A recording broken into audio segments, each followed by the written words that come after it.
potential about fall camp, about training camp, and a strong off-season showed, and a slow start, a little bit some hiccups, but after that, a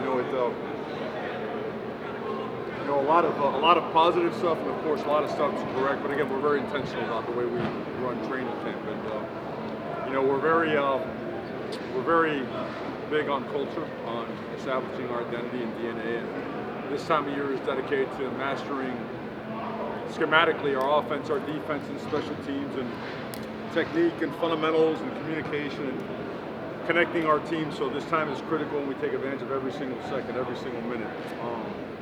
But the goal is also, as Coach Jimmy Johnson would always tell us, the importance of being in elite shape, right? And football rewards teams that are in elite shape, right? Coach Pat Riley would always talk about the importance of being in elite shape. And certainly it needs to be hot, we need to compete, it needs to be physical, and all those things will certainly come into play. So glad you guys are here, and open to questions, please. In terms of how first days typically go, how did you feel about the intensity levels today? Well, the intensity, I don't think it's ever going to dip. If anything, it always gets more and more intense. I was curious to see, where we've had some, I would say, massive changes on defense, right? Schematically, we've had some significant changes on special teams as well. And then offensively, we've evolved.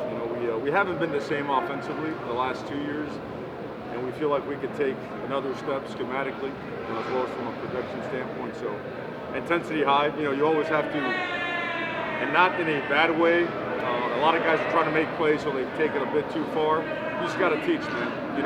Guys want to be intense. You don't want to break off their sword and make them too docile, right? You want to make sure they're aggressive. You want to make sure they are intense. We just got to be smart and stay up off the ground. We were on the ground a couple of times, but came out injury-free, and we want to stay that way throughout the year. Mario, you spoke about offense being not exactly the same the last 2 years, but the continuity on the offensive staff. How much does that help? When you're starting, when you camp. Yeah, they work well together, and I think what's understated sometimes is the value of the analysts that we have. The front, I would say, the leg work and the way that they front load the week and keep us ahead on self-scout is critically important. Every play out of every formation, you'd like it to look the same when it starts, but end very differently, right? That's the marriage of the run game, play action, the quick game, the screen game, and whatnot. And we certainly want to be very difficult to defend to do so.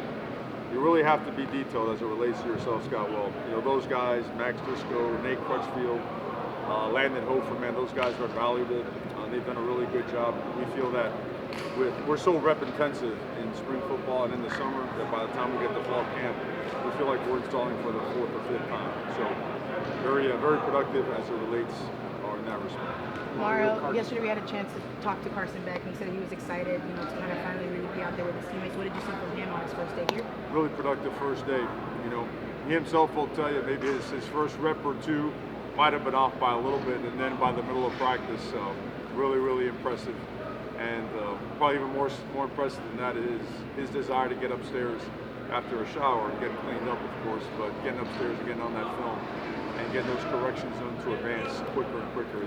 He's played so much football, he's seen so much, and he really understands our concepts well, but he had a very productive first day, as did the rest of the quarter. Mario, you noticed his leadership right away. He's constantly talking to guys, going over stuff right after it happens. Is that what you expected? He is, yes, we did, and we want the best version of that, and it's also our job to groom that. He's a big guy. His presence physically is really impressive, right? But he has a way about him where he connects with people. They see his knowledge, they see his football, they feel his football IQ. They feel his competitiveness. He's got a very competitive nature. He's got a very strong competitive response in situations. I know you don't get to see how we practice, but we go from team to team pass to team run, play action, blitz period, and it's like, the guy really did a great job. As a coach, when you see a guy doing that, are you like, all right, we're going to be okay with that? We're going to be okay with that part? I think the opposite. I think you try to challenge him more. You want to see, you have such a short window, especially with a one-year transfer. And think about a year ago, right? We wanted to, I don't want to say squeeze every ounce we can. You want to push it to the max to see how good you can help a player, how much you can help him develop his game. And then even more importantly, how much can you help the team elevate, right? So, yeah, we want to. These guys allow themselves to get pushed. That's our one big agreement going into camp. You know, we talk about agreements all the time, but the one monster agreement that we have is we have agreed to allow myself and the staff to push these guys to the very limits.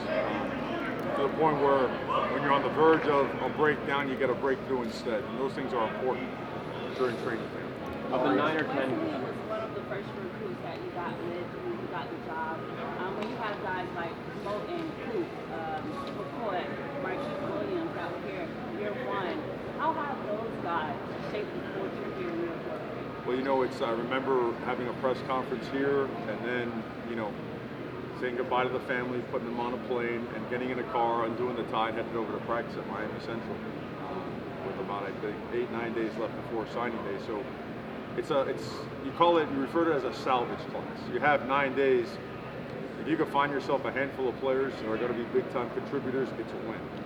Knowing that you have a full cycle to get the next year's class, you know, CC and Bain and all those guys. So Wes has been has had an unbelievable offseason.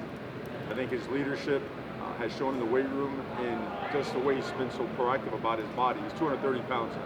He was 178, 182 when I saw him in practice 3.5 years ago. So tremendous changes for him. And, you know, I look at Inez Cooper, who we were kidding around it today. I sat in his house. He didn't say a word for an hour and a half. I'm like, what are we doing here? You know? And he was supposed to be a defensive tackle. And we're like, all right, I don't know if we're getting this guy. And we're like, so Inez, we called him Inez, or Vel, Big Vel was his nickname. Like, anything else you want to share? And he just had his hair down and he's like, I want to play right guard. He said, no complaints here, let's go. So it's awesome to watch them go through the development process they have.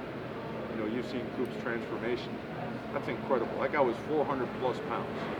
Okay, when I say 400, that's like in moon pounds. That guy was 420, 430. And he's 345 pounds right now, and he can run like a defensive lineman. He's incredibly smart. He's on the outlet watch list. Glad to see him get that recognition. And I think he's just scratching the surface. Well, a couple more questions. Starting, establishing culture, which has always been important to you. How do you balance with your players that in 30 days you played the other day, the tempo there, excitement, still working on things that you want right now? Well, there's always going to be excitement as it relates to that. And I mean, the whole world knows when we're playing and who we're playing game one. And that really can't have any bearing on how we approach a certain part of our process as well. Like, we got to get really good at what we do first. You know, understand that goal and all the other games that go with it, right? They're all tied into what we do right now. And I don't think that's hard. I think this is a very process-oriented team. One thing that was commented yesterday on was this is the most we've seen players take it upon themselves to do extra work before, after, both in the offseason, in the workday. It's a very competitive, hard-working group. So I think they understand. We pound it, you know, to ad nauseum about how important it is to just be where our feet are right now. And when that time comes, 10, 11, 12 days out, we'll be all over that. But to get there, and for those 12 days to be really, really effective, we have to get really good at what we do.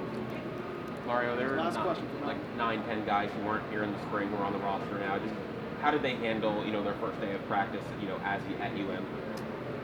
They did well. Again, you know, our summers are really rep intensive, and our player-led practice routine, those guys, they take so much pride in it. They're very organized and detailed, and they push themselves.